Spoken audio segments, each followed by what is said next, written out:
How to add an MX record in cPanel using DNS Zone Editor. MX record or mail exchange record specifies a mail server responsible for accepting email messages. You can add an MX record using the cPanel's Zone Editor option. Log into your cPanel account and you will be on this page. Go to the Domains section and click the Zone Editor.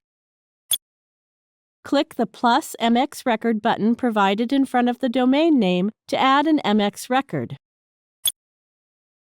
MX record for mail routing should have the lowest preference number. Enter priority 0. Enter the domain name of your mail server which you use in the destination input box. Now click the Add an MX record button. That's it. We have successfully added the MX record for the domain example.com. Thank you for watching.